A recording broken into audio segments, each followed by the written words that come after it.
Okay mga bro, magandang araw. Welcome back na naman sa ating mga video. Bali, mayroon na naman akong i-share sa inyo mga bro patungkol naman sa mini chainsaw.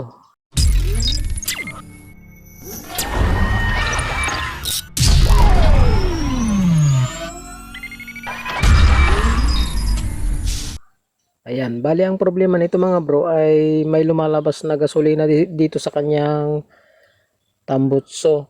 Tapos napupuno ng gasolina dito sa lagayan ng spark plug. Ayan, kapag basang-basa na yung spark plug, ayaw na niyang umandar. Pero minsan umaandar. Tapos nagwa-wild. Ayan, bali ang naging problema niya mga bro na nakita ko, binaklas ko na yung kanyang carburetor ay yung kanyang diaphragm ito. Ayan, matigas na siya mga bro. Yan ang itsura ng diaphragm na matigas na, kulot-kulot na oh. Yung pinaka ano niya dito oh, groove niya na rubber, ayan oh. Ayan, kung mapapansin niyo oh. Ayan, kulot-kulot na oh. Ganyan ang itsura niya mga bro. Ayan, bali subukan nating magpalit ng diaphragm mga bro. Mayroon tayong bagong diaphragm. Ayan. So kapag ganun ang problema ng mini chainsaw nyo mga bro, naglalabas siya ng gasolina sa kanyang tambutso tapos naipunan ng gasolina dito sa lagayan ng spark plug o dito sa block natin. Ayan. I-check nyo kaagad yung inyong diaphragm, baka matigas na. Yan ang nagiging sanhi kasi mga bro, kapag matigas na yung diaphragm natin ay dire-diretso na yung pagdaloy ng gasolina papuntang block, kaya nalulunod yung spark plug natin. Ayan, halimbawa mga bro, isasample lang natin ito. Halimbawa itong kung mapapansin nyo itong, ayan yung may ano na yan oh, dowel na yan, tinutulak niya yung ano, ayun yung jet natin, tinutulak niya yun. Kumbaga ganyan oh. Ayan oh. Ganyan, tinutulak niyang ganon. Pag tinulak niyang ganon, ayaw bumalik ng diaphragm natin kasi matigas na. Halimbawa, ayan o. Ayan. Kunyari, ganyan ano. Ayan. So, kapag binirit natin yung natin, pag umandar, kapag tinulak niyang padiin na ganon, ayaw nang bumalik mga bro. Nakaliyad na lang na ganon dapat yun. Babalik siya pa ganon para magsasara yung jet valve natin. Ito. Ayan o. Ayan. Okay, subukan natin palitan ng diaphragm. Ayan, talagang matigas na oh. Dapat yan, naglalaro-laro na ganun. Okay.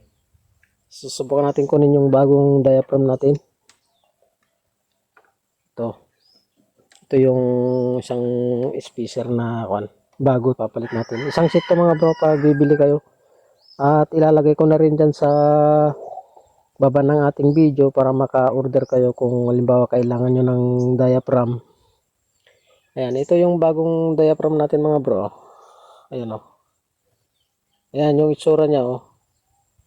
Plain na plain pa lang yung kanal niya. Palibot. Ayan oh. Ayan.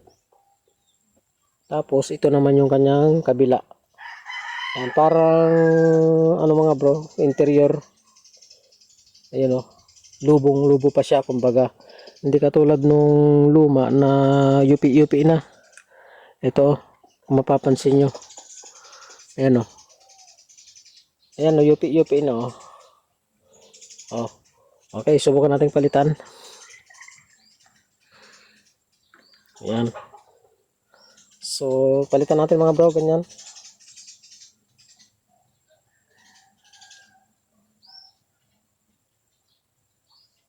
Ayan. Tapos lagay na natin yung kanyang takip. Okay. Lagay natin yung kanyang takip. Ayan. Tapos lagay natin yung apat na tornilyo.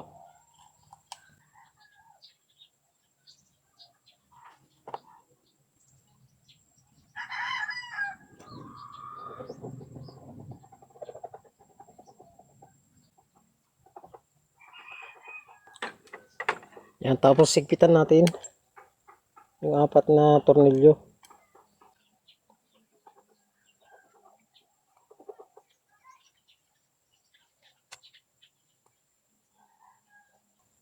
Okay.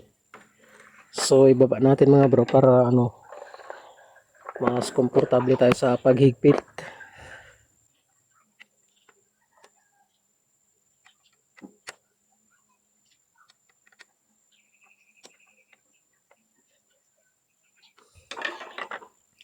Tapos ito naman mga bro, ito ay papalitan na rin natin kasi may lamat-lamat na rin siya.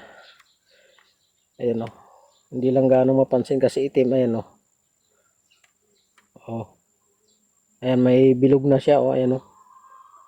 Okay, lumalamat na rin siya kaya ano, papalitan na rin natin ng bago. Ipalit natin yung bago.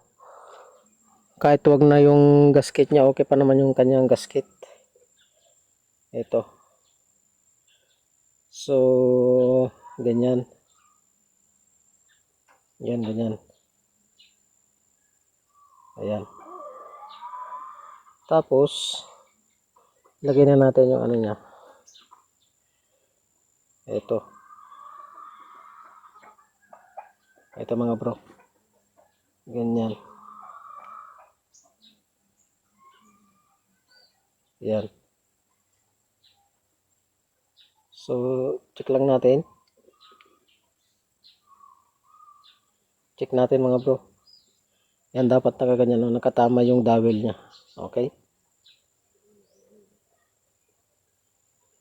So, ilagay natin yung kanyang tornilyo.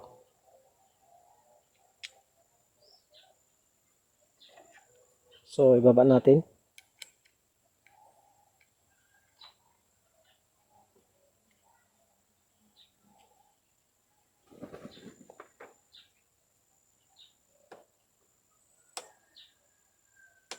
Ayan. Okay, subukan natin ibalik. At papaandarin natin. Kung andar. Panoorin nyo lang mga bro para magkaroon kayo ng idea. Tinanggal ko na rin mga bro yung spark plug at talagang pinalabas ko yung ano, gasolina na naipon dyan sa ating block. Okay, ilagay muna natin yung ating trigger. Yan. Tapos lagay natin to. Hose ng gasolina. Yan, tapos tong hose ng ating choke. Yan. Diyan nagsushortcut yung gasolina natin kapag ano, nagchuchok tayo. Okay, lagay natin to mga bro. Itong ano natin, lagayan ng air cleaner.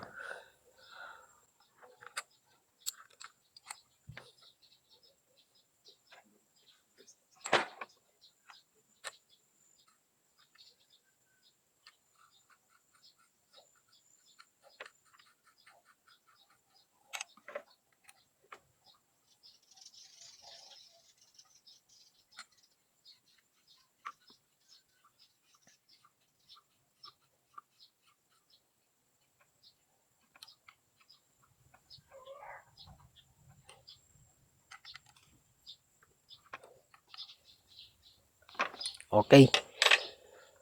Lagay natin yung ating choke mga bro.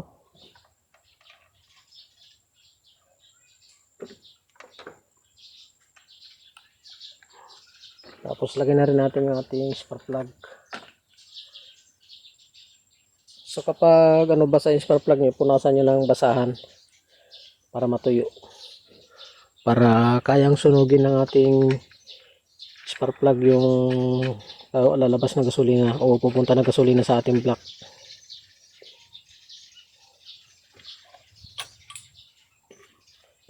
Okay, higpitan natin. Ayan. Tapos lagyan natin yung ating swako.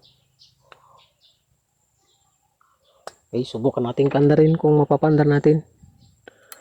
So bagong lagay yung mga bro, gasolina natin, alugin natin. Galing dito sa ano, lagayan na ito. Okay, subukan natin pandarin dun sa lupa, sa baba.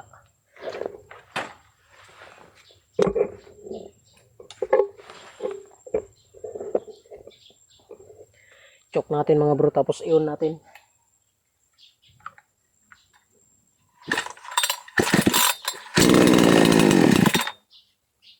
Okay, balik natin yung ating choke. So mababa yung kanyang minor. Tas natin ng konti.